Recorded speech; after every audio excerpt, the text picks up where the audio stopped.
नमः शिवाय। हाँ दर्शकों, आज हम आपको बताने जा रहे हैं कि कैसे ब्राह्मणों को श्राद्ध में भोजन कराया जाए। या किस समय श्राद्ध के वीडियो चल रहे हैं, तो आज हमने आपके लिए विष्णु पुराण से ये समाधान करने के लिए कि भाई कैसे ब्राह्मण होना चाहिए। जब आप इतना कर रहे हैं उनके प्रति, अपने पितरों के प्रति, तो कैसे ब्राह्मण होना चाहिए। तो सुनिए, मैं इसमें से ये पढ़ के आपको बताता हूँ।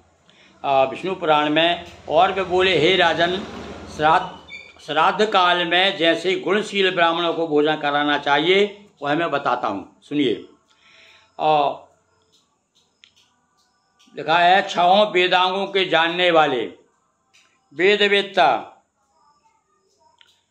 श्रोत्रिय, योगी, ज्येष्ठ सामग, ऋत्विक, भांजे, दोहित्र, जामाता, ससुर, मामा, तपस्वी, पंचाग्नि तपने वाले, शिष्य, संबंधी, माता पिता के प्रेमी, इन ब्राह्मणों को श्राद्ध कर्म में नियुक्त करें। इन ब्राह्मणों को श्राद्ध में निमंत्रण देना चाहिए। कौन से, फिर से सुनिए आप। पहले तो बात एक बताया है कि ब्राह्मण जो है वेद पाठी हो, विद्वान हो, कर्मकांडी हो, ऋत्विक हो, और साथ साथ में ब्राह्मणों के साथ में भानस का भैया बड़ा महत्व बताया है। और देखो, हमारे गांव में तो ये प्रचलित है कथा, ये कहावत प्रचलित है कि भैया 100 ब्राह्मण ना एक भानेस। तो यहाँ पर विशेष रूप से बताया कि भानेस और दोहित्र, दोहित्र यानी वही मतलब पुत्री का पुत्र, दोहित्र। जामाता, जमाई का भी बड़ा महत्व बताया, जमाई को भी निमंत्रण देना चाहिए। ससुर को, मामा को, और तपस्वी, कोई मान लो साधु मिल जाए तप करने वाला, पंचाग्नि तपने वाले, और माता पिता के प्रेमी, इन ब्राह्मणों को श्राद्ध कार्य में नियुक्त करे। इनमें से मित्रघाती, अब देखिए, अब बताया है कैसे कैसे ब्राह्मण नहीं होना चाहिए, वो भी आप ध्यान दीजिए। मित्रघाती, स्वभाव से विकृत, नखों वाला, नपुंसक, काले दांतों वाला, कन्यागामी, अग्नि और वेद का त्याग करने वाला, सोमरस बेचने वाला, लोक निंदित, चोर, चुगलखोर, ग्राम का पुरोहित।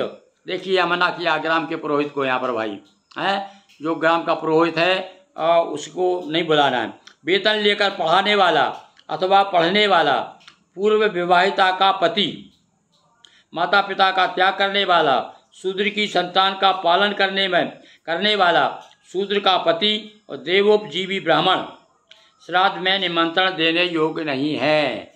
आओ भाई, 2 बात का तो हम पालन नहीं कर पा रहे, कोई भी नहीं कर पा रहा, क्योंकि जो विशेष रूप से जो ब्राह्मण कर्मकांड कराते हैं, मतलब लिखा है देवोपजीवी यानी देवता की पूजन कराने पर अपना जीवन यापन करने वाला, और साथ साथ में बताया है पुरोहित, इनको निमंत्रण नहीं देना चाहिए। निमंत्रण किसको देना चाहिए हमने ऊपर बता दिया था, हम एक बार फिर से आपको पढ़ के बता रहे हैं ताकि आपको ये भ्रम दूर हो जाए कि किसको बुलाना किसको नहीं बुलाना। दोनों चीज़ें इसमें बताई गई है।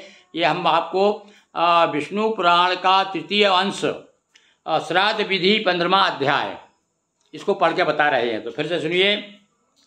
लिखा है, 6 वेदांगों के जानने वाले यानी वेद पाठी कह सकते हैं, वेदवेत्ता, वेदों के जानकार, श्रोत्रिय, श्रुतियों के जानकार, योगी, ज्येष्ठ, ऋत्विक, भांजे, दोहित्र, जामाता यानी जमाई, ससुर, मामा, तपस्वी, और पंचाग्नि तपने वाले, संबंधी, माता पिता के प्रेमी, इन ब्राह्मणों को श्राद्ध कर्म में नियुक्त करे यानी इन्हें बुलाए। और फिर बताया कि किन को नहीं बुलाना चाहिए, किन ब्राह्मणों को। इसमें बताया, मित्रघाती, स्वभाव से जो विकृत नखों वाला हो, नपुंसक, काले दांतों वाला, कन्यागामी, अग्नि और वेद का त्याग करने वाला, सोमरस बेचने वाला, लोक निंदित, चोर, चुगलखोर, ग्राम पुरोहित, वेतन लेकर पढ़ाने वाला, शिक्षक भी नहीं होना चाहिए, अथवा पढ़ने वाला, पुनर्विवाहिता का पति, यानी जिसने दूसरी शादी की हो, उसे घर में दूसरी पत्नी हो, उसको भी नहीं न्योतना, और माता पिता का त्याग करने वाला, जिसने अपने माता पिता को त्याग दिया हो, वृद्धाश्रम में भेज दिया हो, उसको भी नहीं न्योतना है। शूद्र की संतान पालन करने वाला, शूद्रा का पति, और देवोपजीवी ब्राह्मण श्राद्ध में निमंत्रण देने योग्य नहीं है। तो यह जानकारी आपको कैसी लगी? और मैं चाहता हूं कि आप इस जानकारी से लाभ उठाएं और साथ साथ में हमें सहयोग दें। सब्सक्राइब करके पहली बार यदि आप देख रहे हैं तो हमको नए यदि आप हमारे वीडियो देखना चाहते हैं तो सब्सक्राइब करें, सदस्य बनें और अपने मित्रों को भी अधिक से अधिक यह जानकारी पहुंचाने का कष्ट करें। बहुत बहुत धन्यवाद।